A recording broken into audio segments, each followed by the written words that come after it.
నమస్కారం public vision వార్తలకు స్వాగతం. నా పేరు సుమలత. వార్తల్లో ముందుగా హెడ్లైన్స్.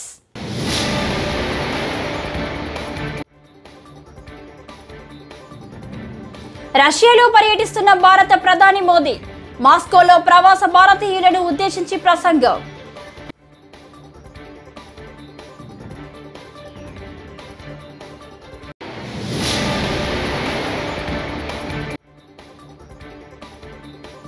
విద్యుత్ రంగంపై శ్వేతపత్రం విడుదల చేసిన చంద్రబాబు ప్రభుత్వంలోని అన్ని శాఖల్లో భయంకరమైన పరిస్థితులు ఉన్నాయని వెల్లడి.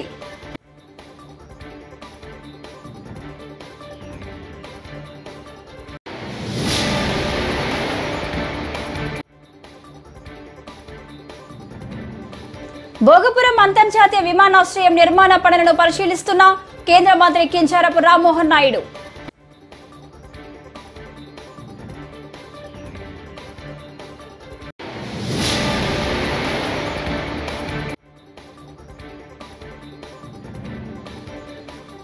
ఏపీలో ఉచిత ఇసుక పంపిణీ అంతా ఉత్తేదేనని తేలిపోయిందని వైఎస్ఆర్సీపీ మాజీ ఎమ్మెల్యే టీజేఆర్ సుధాకర్ బాబు. ఇక డీటెయిల్స్ చూస్తే, భారత ప్రధాని నరేంద్ర మోదీ రష్యా పర్యటనలో భాగంగా మాస్కోలో ప్రవాస భారతీయులను ఉద్దేశించి ప్రసంగించారు. రష్యాకు తాను ఒక్కడినే రాలేదని 140 కోట్ల మంది భారతీయుల ప్రేమను మోసుకొచ్చానని, భారతదేశ మట్టి వాసనను మోసుకొచ్చానని భావోద్వేగభరితంగా చెప్పారు.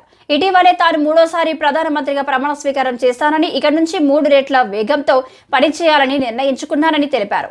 భారత్ను ఇప్పటికే 5వ అతిపెద్ద ఆర్థిక వ్యవస్థగా నిలిపామని, దేశాన్ని ప్రపంచంలోనే 3వ అతిపెద్ద ఆర్థిక వ్యవస్థగా నిలపడమే తమ ముందున్న లక్ష్యమని మోదీ ఉద్ఘాటించారు. विकास की जो रफ्तार पकड़ी है उसे देखकर दुनिया हैरान है. दुनिया के लोग जब भारत आते हैं तो कहते हैं भारत बदल रहा है. आप भी आते हैं तो ऐसा ही लगता है ना.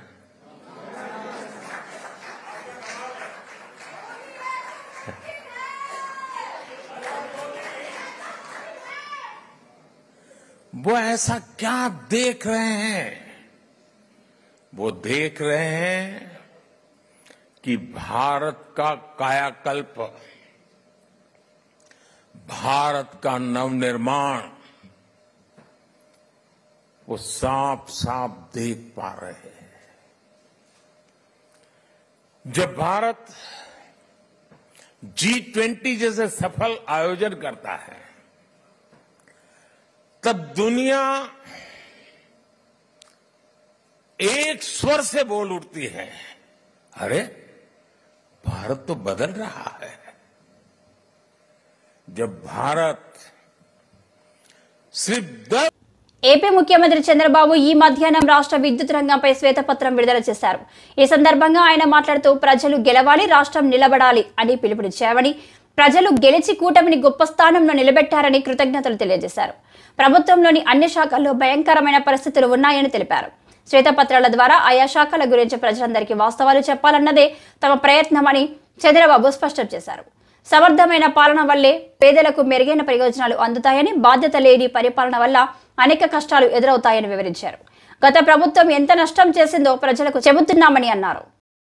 కమిషన్ ఆ తర్వాత టెలికాంలో, సివిల్ ఏవియేషన్లో ఇంకా చాలా డిపార్ట్మెంట్లు వచ్చాయి.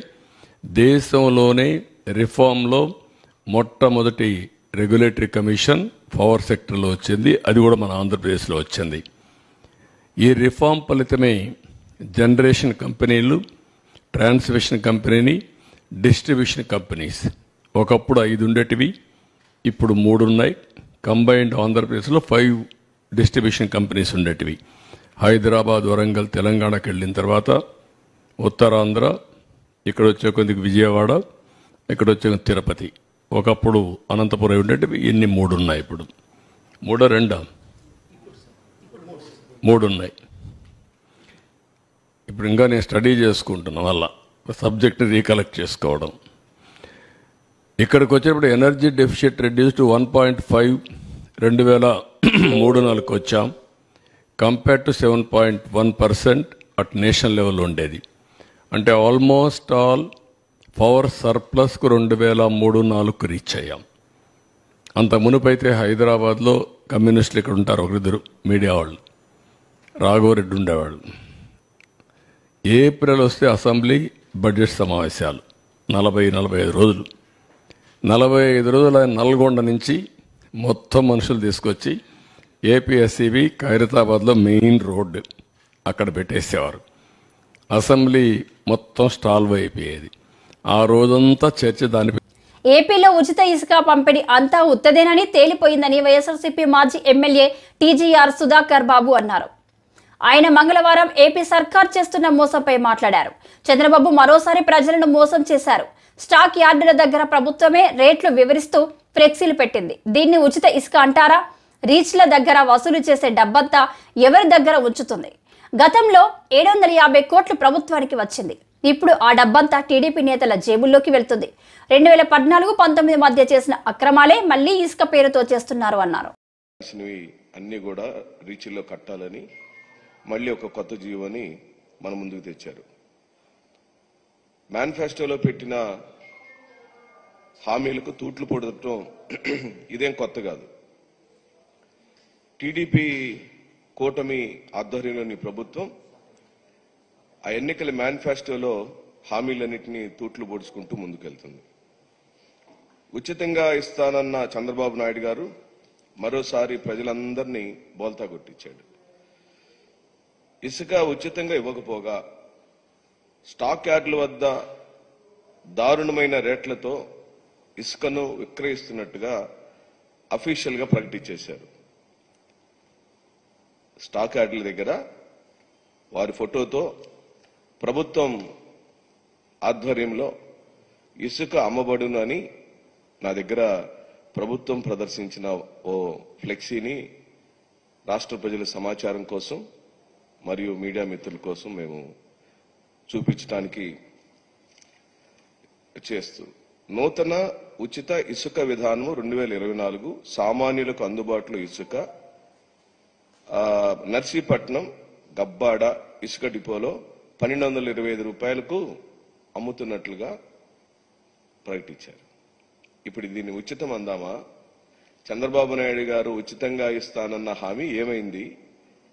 ఎందుకు మీరు నెల రోజుల్లోనే ఈ కప్పగంతులు వేస్తున్నారు?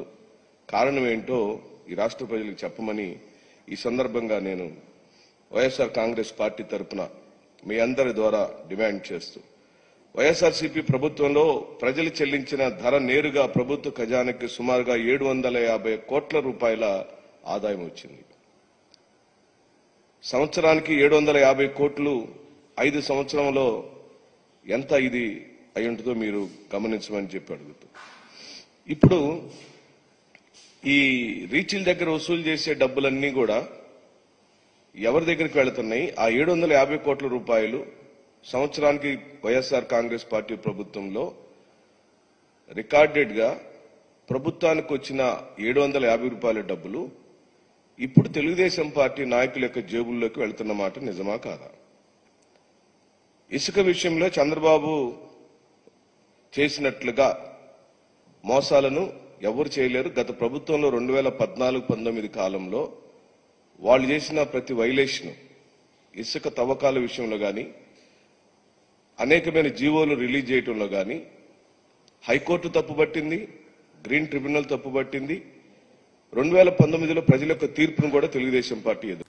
భోగపురం అంతర్జాతీయ విమానాశ్రయం నిర్మాణ పనులను కేంద్ర పౌర విమానయాన శాఖ మంత్రి కింజారపు రామ్మోహన్ నాయుడు మంగళవారం పరిశీలించారు. ఎయిర్పోర్టు, టెర్మినల్, రన్వే తదితర నిర్మాణాలను మరియు జాతీయ రహదారితో విమానాశ్రయ అనుసంధాన రహదారి ప్లాన్ను పరిశీలించారు. విమానాశ్రయ నిర్మాణ పనులను జీఎంఆర్ సంస్థ ప్రతినిధులను వివరాలు అడిగి తెలుసుకున్నారు. విమానాశ్రయ భూసేకరణ అంశాలపై జిల్లా కలెక్టర్ డాక్టర్ బిఆర్ అంబేద్కర్ కేంద్ర మంత్రికి వివరించారు. ఈ పర్యటనలో ఎంపీ కలిశెట్టి అప్పలనాయుడు, శాసనసభ్యులు లోకం నాగమాధవి, అతిథి విజయలక్ష్మి, గజపతి రాజు, జాయింట్ కలెక్టర్ కె కార్తిక్ తదితరులు పాల్గొన్నారు.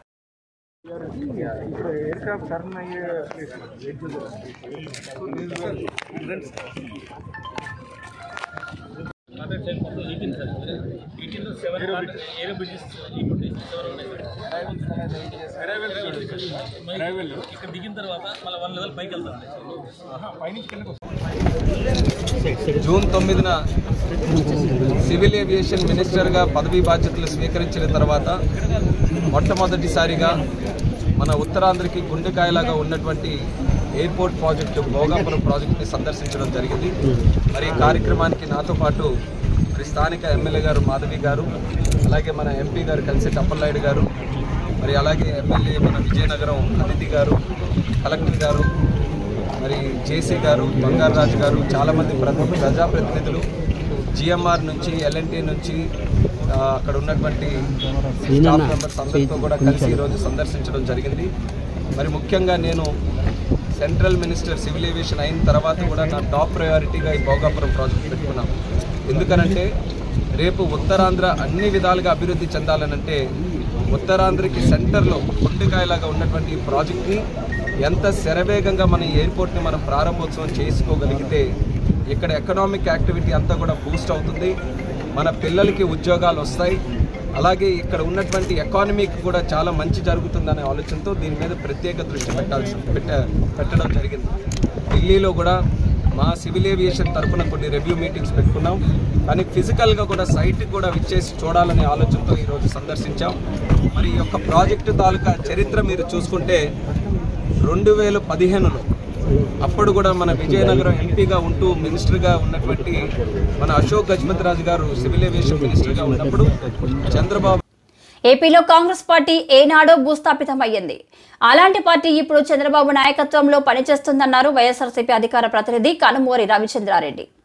వైఎస్ఆర్ జయంతి వేడుకల పేరిట కాంగ్రెస్ పార్టీ చేసిన హడావిడి రవిచంద్రారెడ్డి ఎండగట్టారు. మంగళవారం తాడేపల్లిలోని వైఎస్ఆర్సీపీ కేంద్ర కార్యాలయంలో రవిచంద్రారెడ్డి మాట్లాడుతూ ఏపీలో కాంగ్రెస్ పార్టీ ఎప్పుడో భూస్థాపితమైంది. ప్రస్తుతం టీడీపీకి కాంగ్రెస్ తోక పార్టీ.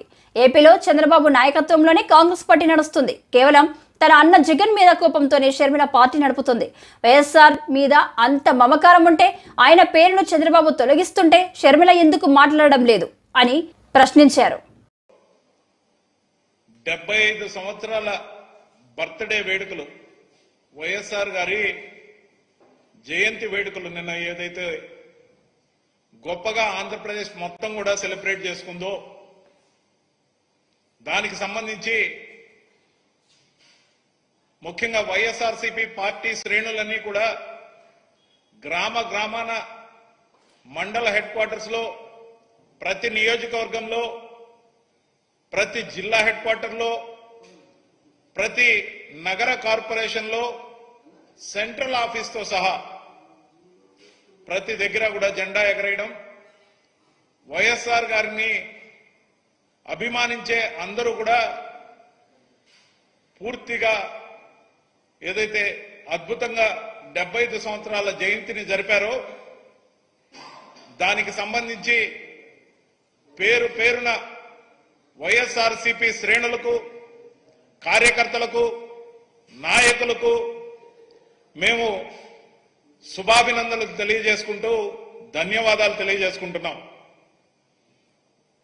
దాంతోపాటు మేము ఉన్న మాటలో అని చెప్పి ఆంధ్రప్రదేశ్ రాష్ట్రంలో విభజన తర్వాత ఉనికి కోల్పోయినటువంటి కాంగ్రెస్ పార్టీ తెలంగాణలో కాంగ్రెస్ అధికారంలో ఉంది కాబట్టి అక్కడి ముఖ్యమంత్రి కాస్త సాయం చేస్తారనో, మరి ఆర్థిక సాయమో మాట సాయమో, అలాగే పక్కనున్న మరో పొరుగు రాష్ట్రమైన కర్ణాటకకు వెళ్లి అక్కడ ముఖ్యమంత్రిని, ఉప ముఖ్యమంత్రిని ఆహ్వానించిన వాళ్ళు రాని వైనం కాంగ్రెస్ పార్టీ వాళ్ళు అయినప్పటికీ షర్మిల గారు ఆహ్వానించిన రానివైనా మనం చూశాం.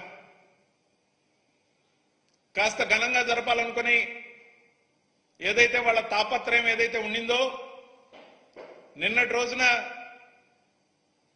తెలంగాణ ముఖ్యమంత్రిగా, కాంగ్రెస్ ముఖ్యమంత్రిగా ఉన్న రేవంత్ రెడ్డి గారు తన మంత్రివర్గ సహచరులను అందరినీ తీసుకుని మంగళగిరిలో సాయంకాలం పూట ఒక సమావేశాన్ని షర్మిల గారి కోరిక కోసం నిర్వహించడం జరిగిందో ఆ సంస్మరణ సభలో ఉండవల్లి గోదావరి పరివాహక ప్రాంతాన్ని పర్యాటకంగా అభివృద్ధి చేసేందుకు అవసరమైన ప్రణాళికలు సిద్ధం చేస్తున్నట్లు రాష్ట్ర పర్యాటక శాఖ మంత్రి కందుల దుర్గేష్ పేర్కొన్నారు. మంగళవారం రాజమండ్రిలో అధికారులు ప్రజాప్రతినిధులతో కలిసి గోదావరి పర్యావహక ప్రాంతాన్ని పరిశీలించే కార్యక్రమం నిర్వహించారు. భవిష్యత్తు అవసరాలను దృష్టిలో ఉంచుకొని గోదావరి పర్యావహక ప్రాంతాన్ని టెంపుల్ టూరిజంగా అభివృద్ధి చేసేందుకు అవసరమైన చర్యలు చేపడతామన్నారు. గోదావరి ఇక్కడ అఖండ గోదావరిగా ఉంది.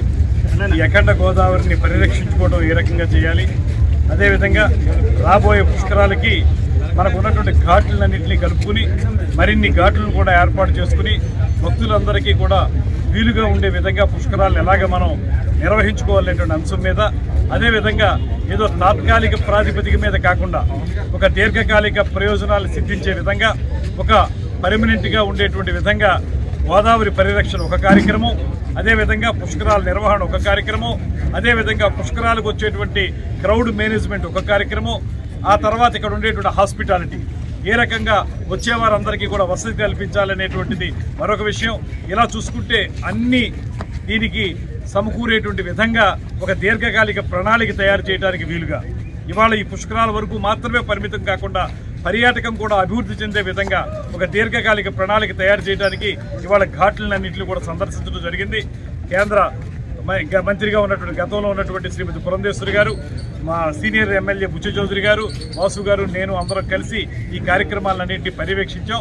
దాంతోపాటు పర్యాటకానికి పెద్దపీట వేసేలాగా ఇక్కడ అనేక రకాలైనటువంటి సౌకర్యాలు ఉన్నాయి కనుక ఒక పక్కన గోదావరి ప్రాంతం, మరో పక్కన ఎకో టూరిజం, మరో పక్కన పిలిగ్రిమేజ్ వచ్చేటువంటి ఈ ఏదైతే టెంపుల్ టూరిజం ఉందో అది, అదేవిధంగా హెల్త్ టూరిజం అన్నింటినీ కలుపుకుని ఒక కాంప్రహెన్సివ్ టూరిజం పాలసీని తయారు చేసుకుని ఈ ప్రాంతాన్ని ప్రపంచ పర్యాటకులు ఆకర్షించే విధంగా తయారు చేయడానికి వీలుగా పుష్కరాలని ఒక అవకాశంగా తీసుకుని పనిచేయాలనేటువంటి ఆలోచన మేము చేయడం జరిగింది. ఎన్డీఏ ప్రభుత్వం నూతనంగా అమల్లోకి తీసుకువచ్చిన ఉచిత ఇసుక పంపిణీ విధానాన్ని ప్రజలు సద్వినియోగం చేసుకోవాలని రాజమండ్రి ఎంపీ దగ్గుబాటి పురంధేశ్వరి పిలుపునిచ్చారు. మంగళవారం రాజమండ్రి లాలా చెరువులో స్టాక్ పాయింట్ వద్ద ఉచిత ఇసుక పంపిణీ విధానాన్ని అధికారులు కలిసి ప్రారంభించారు. వైసీపీ ప్రభుత్వం చేసిన అవినీతి అక్రమాలకు చెక్ పెట్టి ఎన్డీఏ ప్రభుత్వం నూతనంగా ఉచిత ఇసుక పంపిణీ విధానాన్ని అమల్లోకి తీసుకువచ్చిందన్నారు. గత ప్రభుత్వంలో ఏదైతే ఇసుకలో అవినీతి జరిగిందో ఆ అవినీతిని తొలగిస్తూ ఇవాళ ప్రజలకి హితమైనటువంటి ఒక ఇసుక విధానంతో ప్రజా పరిపాలన ఇవాళ తీసుకొచ్చినటువంటి ఈ సందర్భంలో మనం అందరం కూడా దీన్ని స్వాగతించవలసినటువంటి విషయంగా భావిస్తున్నాము. ఇందాక మీ అందరి ముందు చెప్పినటువంటి విషయాలు, మరి ఇసుక ముసుగులో ఏ విధంగా అవినీతి జరిగింది, మరి సహజ వనరులు ఏ విధంగా దోపిడీకి గురయ్యాయి అనేటువంటి విషయం మనందరికీ తెలుసు. ఇది పదే పదే నేను ఇక్కడ కడియపులంకలోకి అక్కడికి వచ్చినటువంటి నేపథ్యంలో అక్కడ జరుగుతున్నటువంటి అవినీతిగా వారు అక్కడ ఇసుక తవ్వకం ఏదైతే జరుగుతున్నదో నది గర్భంలోకి జేసీబీలను తీసుకుని వెళ్ళిపోయి అక్కడ తవ్వకం చేసేసి వాటిని ఏ విధంగా అక్కడ సహజ వనరులు దోపిడీ చేస్తున్నారో ఆ విధానాల్ని అప్పుడు ఎక్స్పోజ్ చేయడం జరిగింది. అయితే ఇవాళ ఇక్కడ చూసినట్లయితే ఏదైతే ఇందాక కలెక్టర్ గారు చెప్పారో బోట్స్మెన్ సొసైటీస్ ని రివైవ్ చేస్తూ వాటి మాధ్యమంగానే ఎక్స్కవేషన్ చేస్తూ ఏదైతే శాండ్ పాయింట్ కి వస్తుందో ఇక్కడ నుండి జేసీబీల మాధ్యమంగా మరి లారీలోకి లోడ్ చేసి పేదలకు అందించేటువంటి విధానం కనుక ఖచ్చితంగా ఇది మనం అందరం కూడా స్వాగతించాలి. ఎందుకంటే నిన్న మొన్నటి వరకు కూడా పేదవారు ఈ యొక్క ఇసుక భారాన్ని మోయలేక వారి ఇళ్ల నిర్మాణం ఆగిపోయినటువంటి విషయం మనందరికీ తెలుసు. కేంద్ర ప్రభుత్వం జూలై 1వ తేదీ నుంచి కొత్త చట్టాలను అమల్లోకి తీసుకొచ్చిందని Tadepalligudem motor vehicle inspector Surendra Singh Nayak తెలిపారు. మంగళవారం తాడేపల్లిగూడెం ఆర్టీఏ కార్యాలయంలో ఆయన మాట్లాడారు. కొత్త చట్టాలను గురించి వివరించారు. వాహనదారులు ఈ విషయాలను గుర్తించి వ్యవహరించాలన్నారు. తాడేపల్లిగూడెం మోటార్ వెహికల్ ఇన్స్పెక్టర్ మీకు తెలియజేయమనగా ఇప్పటి వరకు మనకి యాక్సిడెంట్ కేసుల్లో 304A, 337, 338 ఐపీసీ సెక్షన్ల కింద ఉండేవి. 1 జూలై 2024 నుంచి భారతీయ న్యాయ సంహిత BNS కొత్త చట్టం రూపొందించబడింది. దానిలో సెక్షన్లు 106 BNS 304A ఐపీసీగా ఉండేదాన్ని 106 BNS గా మార్చబడింది. అలాగే 337 and 338 ఐపీసీని 125A BNS and 125A B 338కి మార్చబడింది. కావున ప్రజలు ఈ విషయాన్ని గమనించవలసింది కోరుతున్నాం. అదేవిధంగా స్కూల్ బస్ ఫిట్నెస్ గురించి మీకు తెలియజేయనగా ఇప్పటి వరకు తాడేపల్లిగూడెంలో 233 బస్సులకి ఫిట్నెస్ ఇచ్చి ఉన్నాము అన్ని కూడా. అలాగే మరికొన్ని కొత్త వాహనాలు రిజిస్ట్రేషన్ అవుతున్నాయి. అవి ఒక భీమవరం పట్టణంలోని రిలయన్స్ సూపర్ మార్కెట్ ఎదురుగా సిపిఎం నాయకులు నిరసన కార్యక్రమాన్ని నిర్వహించారు. ఈ కార్యక్రమంలో సిపిఎం జిల్లా ప్రధాన కార్యదర్శి బలరాం మాట్లాడుతూ దేశంలో మూడోసారి బీజేపీ ప్రభుత్వం అధికారంలోకి రాగానే ప్రైవేటు టెలికాం సంస్థలు మొబైల్ ఛార్జీలు పెంచి ప్రజలపై భారాన్ని మోపుతున్నాయన్నారు. అంబానీ కంపెనీ జియోకు ప్రధాని మోదీ ప్రచారకర్తగా మారిపోయారని విమర్శించారు. వచ్చి కొద్ది నెలలు కూడా కాలేదు, వెంటనే ఈ దేశ ప్రజల మీద సెల్ నెట్ ఛార్జీల పెంపు పేరుతోటి 20,000 కోట్ల భారాన్ని వేశారు. ఇది చాలా అన్యాయం, దారుణం. జియో కంపెనీ, ఎయిర్టెల్ కంపెనీ ఈ భారాన్ని ప్రజల మీద వేయటాన్ని సిపిఎం పార్టీ తీవ్రంగా ఖండిస్తోంది. పెంచిన ఛార్జీల్ని తక్షణం రద్దు చేయాలి, ఉపసంహరించుకోవాలని ఈ రోజున పశ్చిమ గోదావరి జిల్లా కేంద్రమైనటువంటి భీమవరంలో రిలయన్స్ జియో మార్ట్ ఎదురుగా ఈ ఆందోళన కార్యక్రమాన్ని నిర్వహిస్తాం. ప్రధాని మోడీ గారు తన ప్రియ మిత్రుడైనటువంటి అంబానీకి 1,000 కోట్ల రూపాయల లాభాలు చేకూర్చే విధంగా ఈ చర్యకు పూనుకున్నారు. జియో కంపెనీ అయితే 12 నుండి 25% పెంచింది ఒకేసారి. ఎయిర్టెల్ కంపెనీ 11 నుంచి 21% ఈ నెట్ ఛార్జీలన్నీ పెంచింది. ఈ కంపెనీలు ఏం చెబుతున్నాయి? మాకు ఆదాయం తగ్గిపోయింది, అందువల్ల రేట్లు పెంచామని అబద్దాలు ఆడుతున్నారు. కానీ ఈ ఆర్థిక సంవత్సరంలో చూస్తే రిలయన్స్ కంపెనీకి, జియో కంపెనీకి 20 కష్టమైన విద్యాశాఖను తాను ఒక ఛాలెంజ్ గా తీసుకుని పనిచేస్తున్నట్లు మంత్రి నారా లోకేష్ తెలిపారు. దివ్యాంగ విద్యార్థులతో మా సమావేశంలో మాట్లాడుతూ ఎన్నికల్లో టీడీపీ ఎప్పుడు గెలవని నియోజకవర్గంలో పోటీ చేయాలనుకున్నా ఛాలెంజ్ గా తీసుకుని మంగళగిరిలో పోటీ చేశా. 2019లో ఓడినా మళ్లీ పోరాడి గెలిచా. ఇప్పుడు విద్యాశాఖ వద్దని కూడా పలువురు నాకు సూచించారు, కానీ మార్పు తేవాలని బాధ్యతలు తీసుకున్నా అని వెల్లడించారు. బాబు గారు అంటే చంద్రబాబు నాయుడు గారు గౌరవ ముఖ్యమంత్రి వర్యులు నేను ప్రత్యక్ష రాజకీయాలు పోటీ చేయాలనుకున్నప్పుడు ఈజీ కాన్స్టిట్యున్సీస్ ఉన్నాయి, ఈ నియోజకవర్గాలకు వెళ్ళి నాకు ఈజీ అవుతుంది, నీకు ఈజీ అవుతుందని చెప్పారు. నేను తీసుకోవాలా. ఎప్పుడు గెలవని నియోజకవర్గం నాకు ఇవ్వండి, పోటీ చేస్తా, గెలుచుకుని వస్తానని చెప్పాను. ఆనాడు ఓడిపోయా. 2019లో నేను ఓడిపోయా. 5,300 పైచిలకు ఓట్లతో ఓడిపోయా.